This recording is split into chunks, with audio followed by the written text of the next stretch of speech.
Wouldn't it be nice that if in school that we were teaching the skills of what it takes to run a small business, what it takes to run a startup, how to make a pitch, how to take your ideas and convince others of your ideas, how to Mm. create iterations of your ideas and design thinking.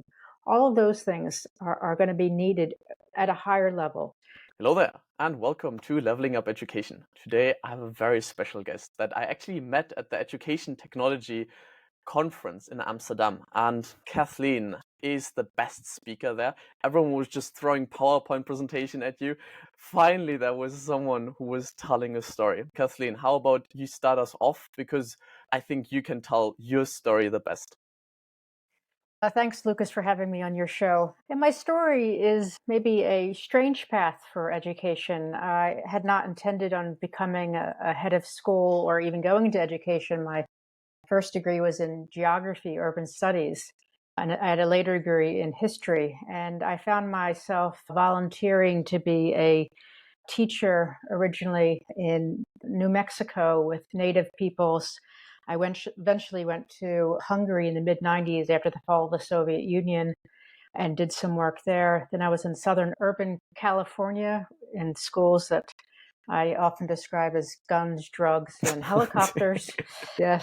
And then I was in Estonia for a number of years, so almost 15, where I became the head of school eventually. And now I'm in Finland. This is my 6th year at the International School of Helsinki as the head of school there. And I do a lot of work outside of my job. I love podcasting and talking about the future of education, work around diversity and equity, and trying to push the needle in education. Okay, wow. First of all, you have a super holistic overview on all these different aspects, and now you landed in Helsinki, Finland. And I personally think Finland is one of the best education systems. Would you agree with that? So for me, thinking about in Helsinki, there's good and bad in all educational systems, and every school system around the world has some kind of bureaucratic underpinning to it.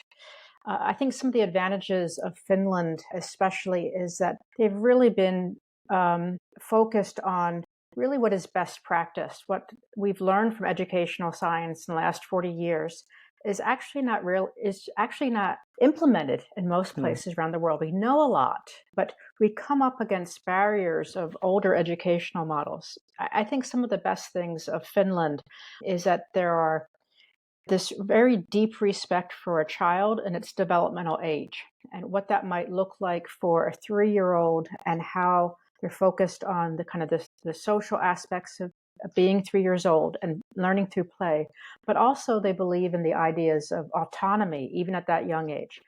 Every individual should have a choice. And sometimes choices are very simple for young children. The choice could be, would you like to play with this toy or that toy? But when you ask questions like that and you give children a sense of their learning and their direction, then they thrive in that environment. So I think Finland, especially at the younger ages, understands this. One other thing I would argue about Finland is that they understand the individual human rights of a child very well. And in Finland, for example, by the time you're 14-year-old, you control your own data in Finland, which is very rare around the world. So you have to seek a child's permission, for example, if you were going to send them to the school counselor if they were over 14. They would have to have buy-in in that, and that would be their decision. They also have the ability to switch into their own health care at that age. They control the information between themselves and their doctor. In this era right now, for example, LGBTQ harshness around the world, children in Finland have the right to speak to their doctor as autonomous young people and explore their needs. These are some things. There's also a very deep love of outdoor learning and play that happens at all ages. They believe you should have children outside. There's no bad weather in Finland. There's only bad clothing. And I saw the playgrounds. They look like fun. Like I Yes. went on them and they are fun. So I Yeah. think this is generally very well done. And it's supported by the state. So even in my private school, there's a playground that was built in the neighborhood that we're in that was organized for all the schools who are in that neighborhood so they can use it as needed. And one of the great things in Finland is that they believe children should always be fed lunch. And even in the summertime, if you were to go to a park in Finland, there would be somebody serving lunch for children up and have free lunch. That So is that, so. yeah, this belief in taking care of young people, it's at a really high level, which Mm. I've never seen in other places. In terms of what happens in the classroom, there's good and bad. There is definitely a lot more voice. They're trying to shift the educational system. But like most systems, at some point they come across to the exams. And in Finland, this happens in 10th grade.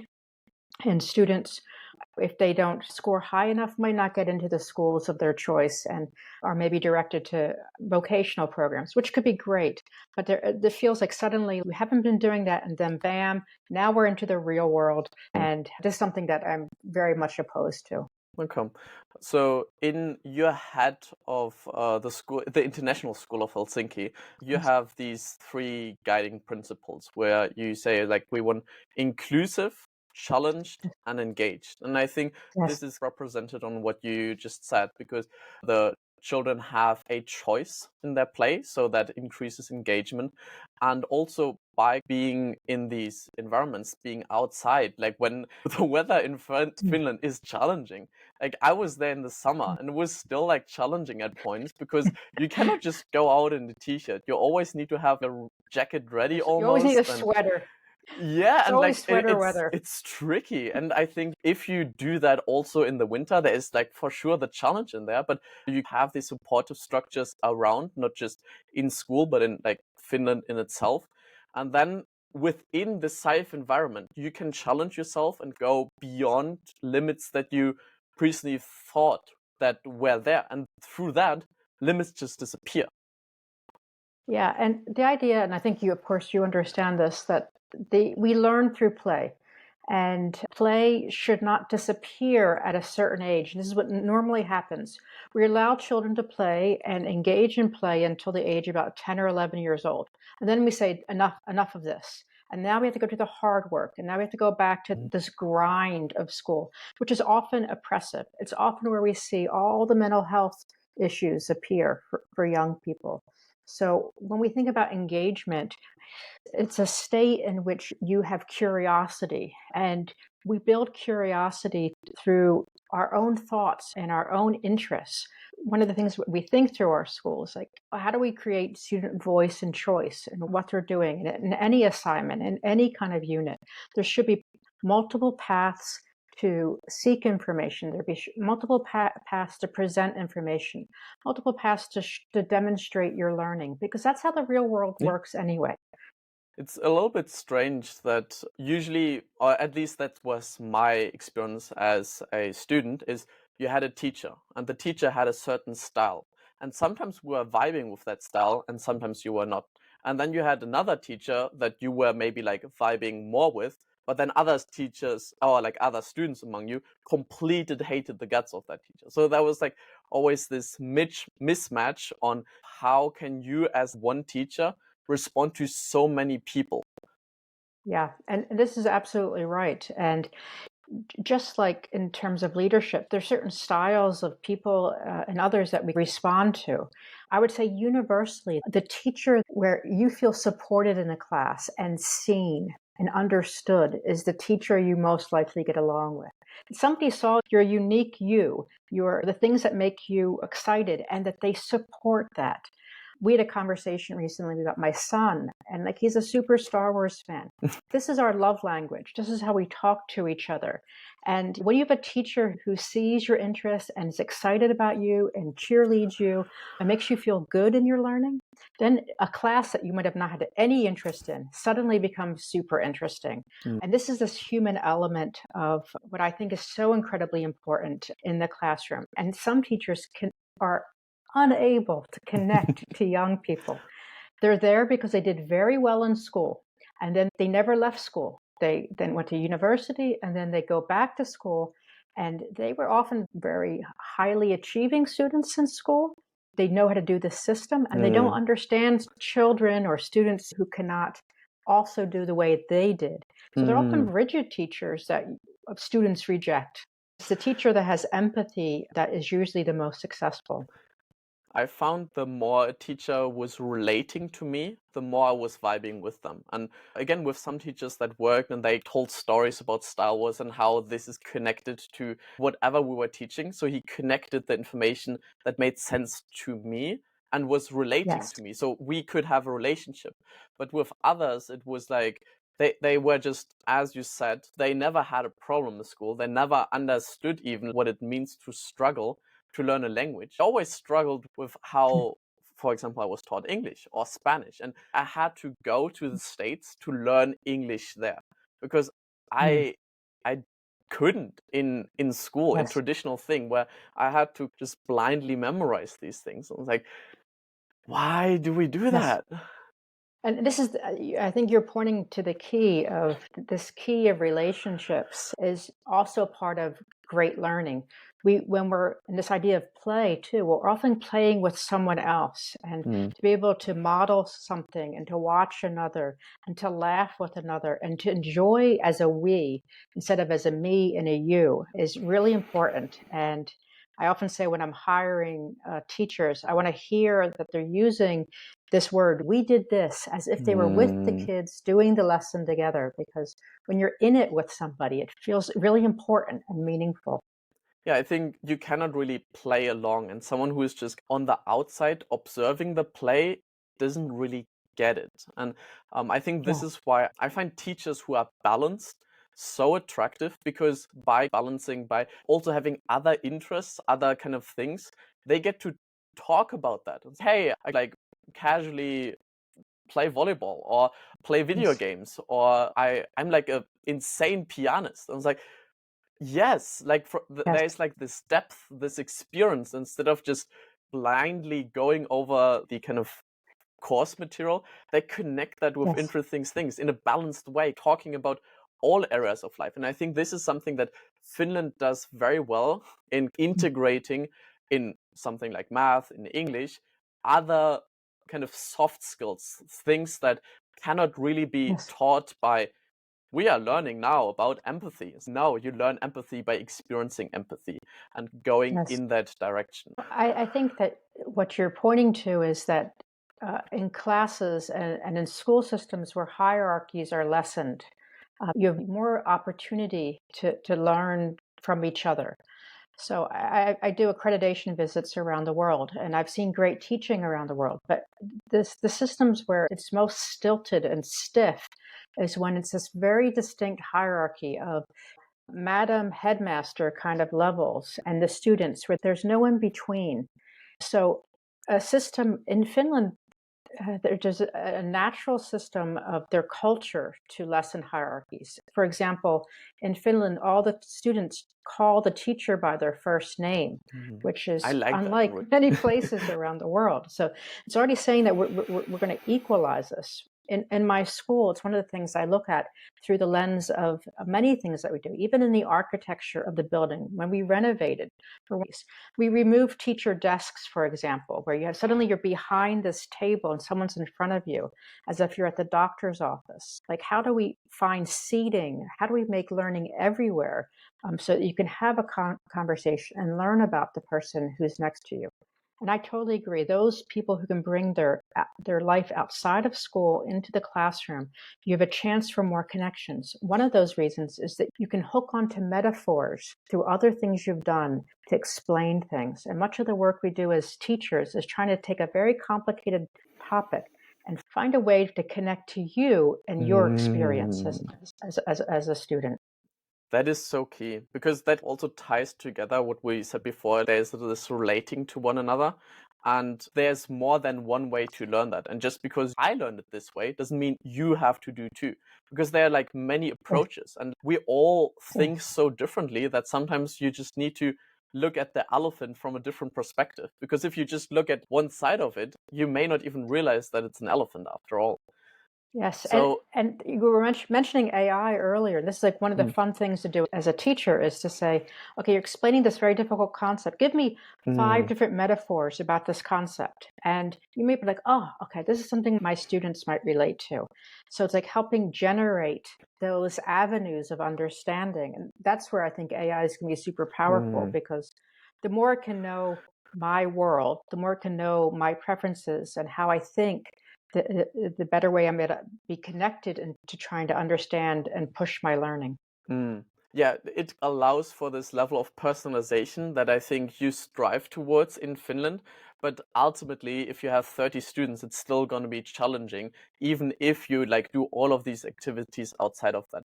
But the topic of AI is actually something that I have not heard a lot while I was then Helsinki. I felt like a lot of people were Mm. integrating play. They thought about how can we teach these different areas of life holistically, like in math, also teach a little bit about business and career. Hey, eventually you'll have to do taxes. Like my teacher in the States, he used math just as a way. Okay, you want to. He did this exercises of how much money do you need to not ever work a day in your life anymore. That's just generally interesting. No one Yes. like you don't have to love Yeah. math to find this interesting. But I think this is very well Mm. done in Helsinki, but Mm. the future Yeah. aspect, where things are headed, I think Helsinki does Yeah. things very well that are established, but I didn't see a lot of this work. What has happened is there was this great push for digitization in schools about 10 years ago. And all this equipment came and a lot of toys basically came.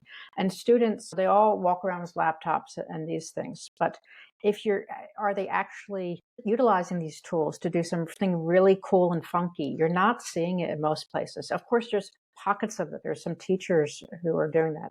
But even in my own school, I would say 75% of the people have not even opened ChatGPT yet. And we're 9 months into that being launched for the general public. And that says a lot to me that, and I spoke about this at the conferences as well, that teachers generally are just conservative. I'm not talking about politically, but in the ability to move or change. They get comfortable in the way that they've taught for 20, 30 years. And it takes a lot for them to even move slightly. And this is where this disconnect is happening. The national systems are way behind this topic. And the tech directors of school have lost their influence really as to what's happening in teaching and learning. And these things need to merge quite quickly, I believe, in the next few years. And they're not there yet. Okay. Yeah, because I was like, are you not seeing what's happening? And some people do, but a lot of people are still waiting for the regulations to come. And I think this is almost too late because the Yes. students are using that right now. You can do so much with that. And it's a little Yeah. bit like, because AI isn't all this altruistic, there are dangers involved there as well. And Yes. it's like having your children play with a tiger, but you only see a kitten. It's not a kitten. That's right. This is But dangerous. not even see the kitten. They don't even realize the kid's playing with the kitten in the back room. It's at the moment. I think you're absolutely right. There's this danger that there's so much bias and stereotypes and these things built into the AI, and so much things that are being brought to students and young people and all of us in this very neutral fashion. And we don't have somebody who's helping them moderate that or understand how to moderate that yet. For example, ChatGPT spits out some fact, like just like, give me a source for that, give me a peer-reviewed article, and then check to see if that peer-reviewed article Mm, actually exists, because it could be hallucinating. So there's strange new things that we need to be teaching children on how to use it and yeah, ourselves. yeah. And I think ultimately we do need to go there. Okay, what does a good education system look like? What kind of does Yes. it entail? And I do believe kind of artificial intelligence and learning about the future is one of those parts, but it's maybe not the thing that you should start teaching about. So I'm gonna actually stand up because Mm. we know that like movement is gonna like is connected with our brain. And I think this is like where I Mm. do want to start with because I think ultimately everyone I need to adjust with that. Ultimately everyone needs to take care of their body, right? If you're not healthy, if you're like sitting at the desk, which most students actually do, Yes. you're not as engaged. You cannot just access like your full potential because you're just stuck and crammed in. And if you get to move, if you get to play around, then I think like you start to think very differently. You start to be engaged. All the science is saying exactly what you're saying. We are meant to move as evolutionary beings. This is it's our purpose. Why we're on two legs is to move on those two legs. And we see all the health benefits for children who are getting up and playing and leaving their seats and going in and out, and this constant movement during the day. Again, super encouraged for younger students. But then it comes to an age, now I'm going to be stuck in this chair for 8 hours. And students want to opt out on this as well. And we're seeing that attendance rates around the world are declining in older students. They experienced something else during COVID, many of them, where maybe they had shortened days, they had more time for balance, that they could work out during the day. They had time to have lunch with their family. All of these things that we know bring mental and physical health. The Cartesian idea that body and mind are separated, we know is false.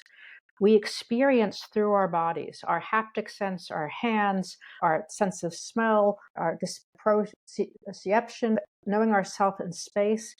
Many people in the US, for example, where I'm from, we're looking at rates of 70+% of the population is overweight and obese at the moment.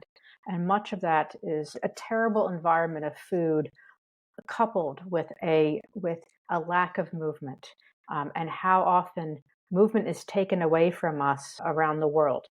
Yeah, I think that these are, if we look at the hierarchy of needs in terms of what we need, the body is essentially at the bottom because a healthy man has many wishes, but a sick man only has one. It's in our interest to make sure that this is taken care of.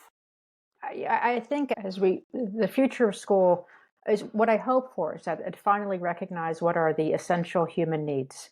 And some of those essential human needs have to do with this sense of belonging and being with others. Our bodies, again, we were made to gather as a species, and we are not gathering. We need this physical closeness, this intimacy with our human bodies, with each other.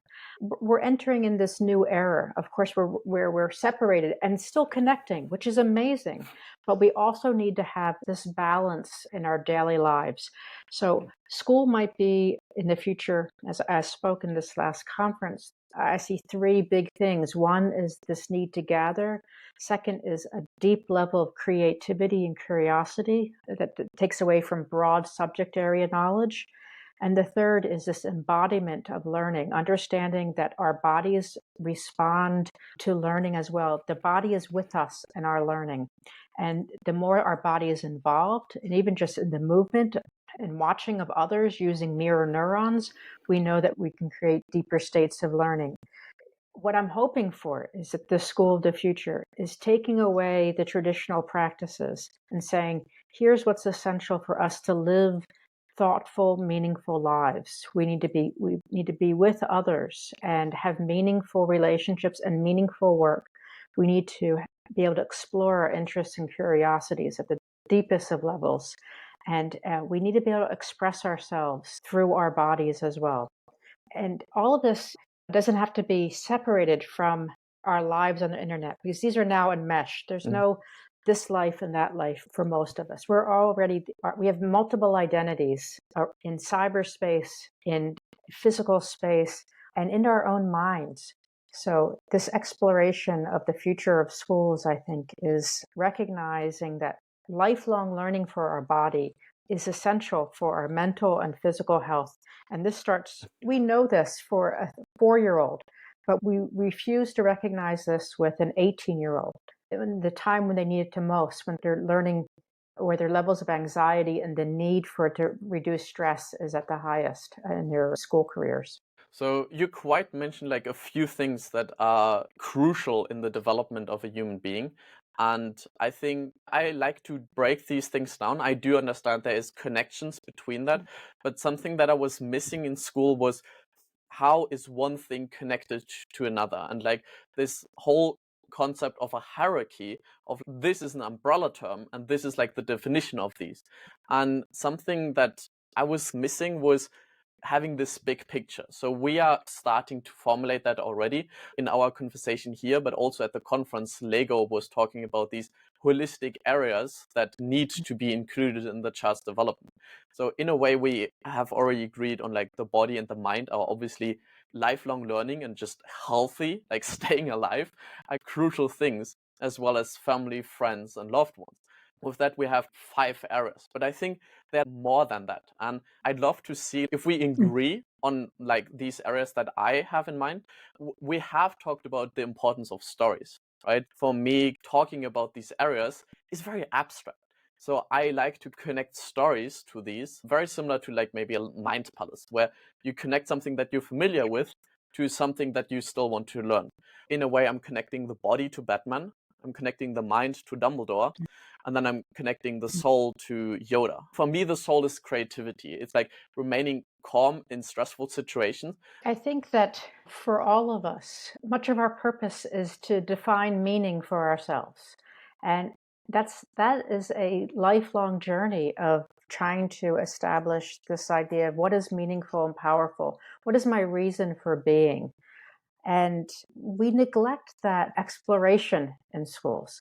So one of the things that we did at our school, which I just loved, there was a ninth grade unit where a teacher was having students first go through the science of happiness. What does the studies of happiness studies out of MIT and Harvard say as to what are the characteristics? How do you pursue it? All those sorts of things. And then they made a game, which I know you would love. They made a game, board games on kind of happiness based on the findings that they understood about the science behind happiness. And this needs to be part of our education. We all, at a very young age, are asking, why? Why am I here? And of course, there's many different answers to that question, an infinite number of answers. And some people will see this through religious lenses or spiritual or others. But at the root of it, it's defining a purpose for oneself. And some of the great classes I've had in my history of teaching, and especially in my history classes, is when we were looking back in time and I was exploring with students, and we weren't asking what had happened in some war. We were asking, why do people do horrific things, for example? Why do humans butcher each other? Why in these same scenes, there are people who are heroic and will fight for the lives of others. We have this very interesting human spirit that is different than other species. We create meaning. And in that creating of meaning, we're often told, and through the world of capitalism or commerce, we're told our reason is this very distinct path where we have to do the best on all these very special things, testing and such and schooling, to get the best jobs, to get the best car and the biggest house. And then we find ourselves and our lives are empty because that path was a false path. And I do believe that great teachers also bring up these questions. Maybe they don't bring up the answer, but they bring up the questions in schools as to why are we here? Why do you want to be here? And this is what real engagement looks like in a classroom. I love how you flip that around, because usually it's the students who ask these questions. Why is it like this? I still remember, like, I asked all the teachers, like, why are we learning this? I don't want to waste my time learning something that is outdated. And I specifically did this in IT classes because, like, why should I learn about something like that's not relevant anymore? But flipping that around and encouraging the students to learn that, not like having this curiosity seen not as something annoying or something that you have to get rid of, but something that is encouraged. This is where the purpose and creativity merge together. There's this designer who says God is a creator. Like, that's what we do. We connect all these things in a new way. And I think especially with children, this is a valuable resource. Just let them work on these creative problems. There's this one guy who keeps popping up. You'll probably remember his name. He created this world peace game with fourth graders. Have you heard of that? This teacher created a super complex version of Risk but he added politics on there, he added economics in there, he had all these students be assigned a different role in there. And some of them were military leaders in there. And this was fourth graders, and they started to tackle these challenges. And then he like reads out, it's like, hey, by the way, like the oil price is drastically going down. And then all of the students are reacting to this news in their role. And then let me assume the leadership role, because it's my responsibility to help others get there. To like leaders create more leaders. That's why they are leaders. And I would Yeah, add to your please. I would add to your comment that we're also creating our own life as we each day we're creating a new life for ourselves and our expectations of what we would be in this new life. And when we truly understand this, then we're not stuck in the roles that we believe others have put us into. That if we see ourselves as the ultimate creator of our own existence, of our own purpose and meaning and challenges and interest and curiosity, that we are in charge of that creation. That's where I think you find the joy that you're talking about. And you find that you're here for a reason because you created this reason for yourself and you believe in it.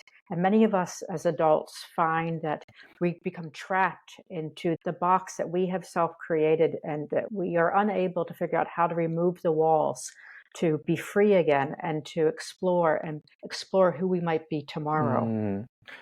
We think about our strengths. And also something that does Finland very well is having this balance in life, which I think is also something that should be connected to yourself. Do you want to live this life? Like, yes or no? You can spend like 80 hours working if you enjoy that, but find your own balance. We want to get the place where it doesn't feel like work anymore. Like everything is play.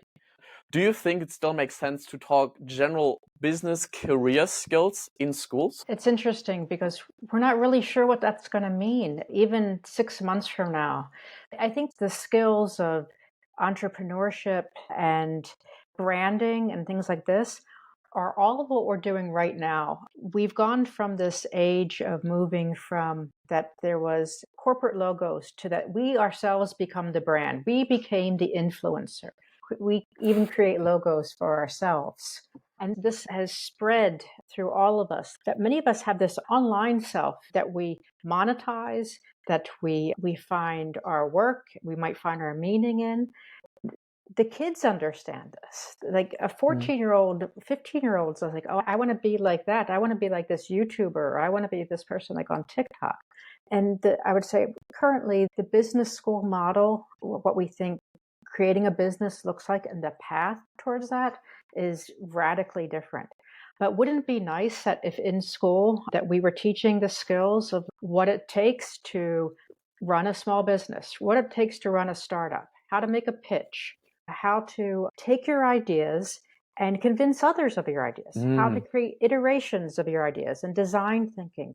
All of those things are going to be needed at a higher level because, of course, AI is maybe helping us now. You see these AI professional photos, for example, that takes one image and then you look like you're some kind of hotshot from a CEO. It's this ability that we need to individualize our work in a way that maybe we didn't do before. We worked for some company X. Now, there's so many of us are working for us. And this is where it gets very interesting in education, because education has been this monolithic system.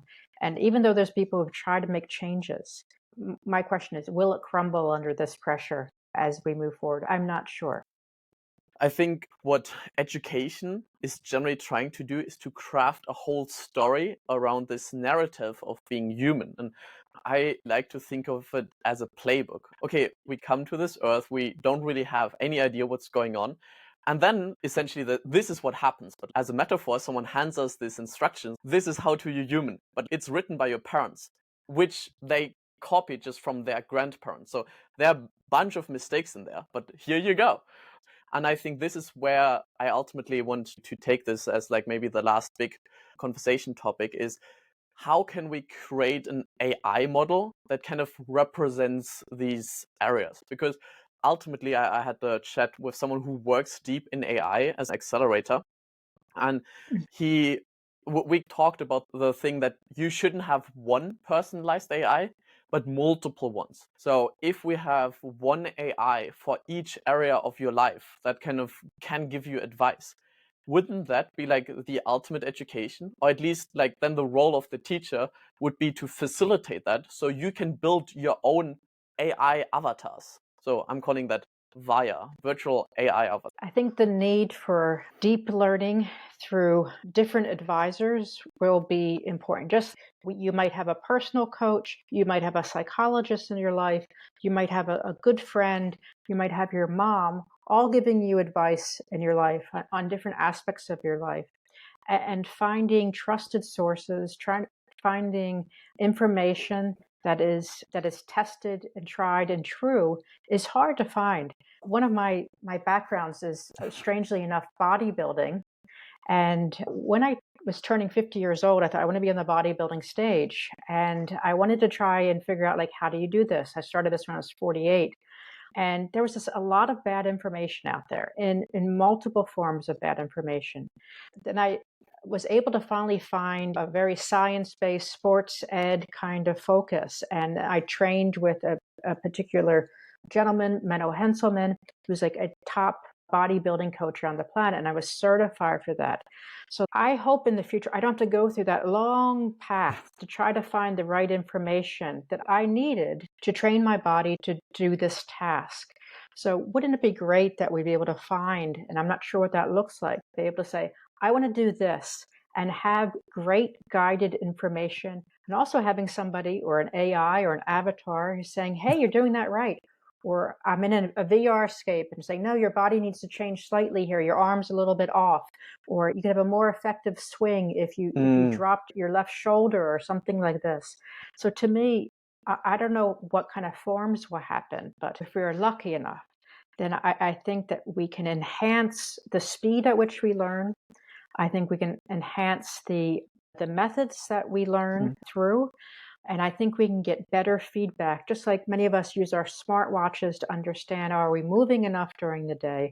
It's like having other sources of information, helping us understand drops in our analysis, in our work, physical movement things, or things that it's noticing, or our bodies are slumping in our chairs to get up and take a walk. So I think this information is there, but it's very messy still. And maybe even AI, it's messy. But how do we curate that information to curate experiences for each of us that are powerful and transformative? Because it's like when you want to make a chocolate cake, you want to make the best chocolate Yes. cake. You want to have the right information. We've been spending the last decade Googling it and going through a lot of information that is incorrect, and all the ads and all these things. Like, be able to move into a new world where I can get the information I need, the right information, and the most powerful information. I hope we're entering into that era. I think this is ultimately the role as a teacher, not as someone who teaches, but more as a facilitator. Yeah, exactly. And a lot of it, like I said, is like this connection piece. Great teachers are great storytellers. They just are. They bring in their life, they build empathy amongst the group. And building empathy is one of the best ways we learn. The neuroscience shows this. Mary Imardino Yang, a great neuroscientist who studies empathy and how it works. If you're reading a story and the lead character is somebody you truly identify, your mind will take on their experiences as if it was your own. You, for example, have mentioned Batman a number of times. For you, Batman on the screen represents something that you want to attain or you admire. Your physical mind has taken on those characteristics. When you admire another story, you live their story. This is why film is so powerful. This is why literature is so powerful. Our mind can't tell the difference, especially if you're in this I sentence kind of mode. If you see someone saying, I'm doing this, that, or the other, and then you feel that through the mirror neurons that you too are doing it. So what stories do we curate for young people? I used to teach a course in history only through memoirs. And I found these incredible stories. And we only read those. And that built so much interest into the time era of what we were looking at. Because again, ultimately, we're this species that likes to sit around the fire and share each other's journey with each other and learn from each other. if we were in a similar Yes. situation and now, oh, but you're reading fantasy, there's betrayal, there's drama, there's like love affairs. Like these are things that doesn't have to be like fantasy. Like you can see that in history as well. And most fantasy is actually based on historic events. And because that's where people pull their source material from. If you think about like our history is the source material for all the fiction that is being written. And I think this is actually my 10th area, the reality, right? Like the thing that we get to experience through through the stories that we tell. And then this will be augmented in the future through technology, through things like virtual reality, through Yes. artificial intelligence. You can already have ChatGPT pretend to be like this person that you're having a conversation with. And I think this is maybe the last small thing that we still get into is like measuring progress. And I think video games do this very well on like telling you you are this level, and because you've completed these quests you are there. So in my head it seems like a very simple thing to just replace like project-based learning with quest-based learning and give students experience points and levels also for these specific areas. So do you think this would be a good idea and be helpful? I think for some students it's very motivating, and I think what it's tapping into is this need for us to, again, to be in a group and say, "Am I okay? Is this okay?" We're turning to others for a sense: Was this enough? Have I done a good job? We have this internal sense of being part of the group and wanting to feel like that we contributed. So again, even again back to smartwatches, when a smartwatch said, "Hey, you did 10,000 steps 7 times this week. Good Mhm. job." You're like, yeah, this is ridiculous. Or this is an Mhm. algorithm, but you get a little dopamine Mm. hit from that. To me, this is tapping again into that sense of connection that we have. And the greatest learning that we have is our own reflections of our learning. So when you ask a young person if you had some kind of experience or a quest or whatever, what did you learn from that? What were your takeaways? How did you change during that experience? And when a young person can articulate answers to that, then you know something has happened. And it's been personalized, it's been deeply ingrained into their memories and their experience.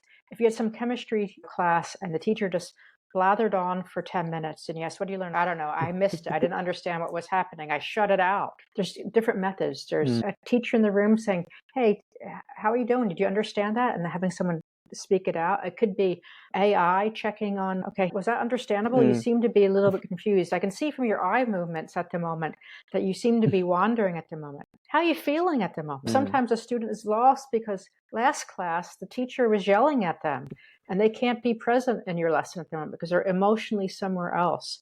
This check on learning, this check where you self identify or that you can self praise can come in many forms. And I think things where you're getting like bonus points and leveling up and all these things, it's definitely a way of adding fun into what's happening. And this kind of question to yourself, like when you're an adult, what does it mean to level Mm. up as an adult? What does it mean that you reach that next level? Mm. I think we all understand this when something dramatic has changed in our lives. And then we look back to say, who am I now compared to who I was then? And this kind of process is the human experience. You said you moved to the US. I'm sure like the reflections, you understood your own Mm. culture a lot better when you were in another culture. And when you came back to your home country and you look back on the American culture and you can see the differences and you can laugh at them, I'm sure. And you could see yourself in a new light. I was on automatic pilot in this Mm. kind of way, but I can't do that there. So I think things that somehow implement reflection. It could be just be like a simple, oh, you hit 10,000 steps today. It can be Yeah. that simple. And in a way, these reflections are the reward you get from completing Yes. these adventures, these quests. There are a billion ways to learn something, but like ultimately, you are the one choosing. And this is why games are so like fun because we get to choose. We get to like decide like I want to go up that mountain. But I think we do level up and we do have this reward. But sometimes we like just keep going and don't realize how far we have come if we don't take the time to, as you said, reflect and realize, huh, I guess I am on a different level. And I think going back to this idea of creating your life, it's like, are you stopping? To have a reflection, you have to stop in the present moment and take a look back before you're looking into the future.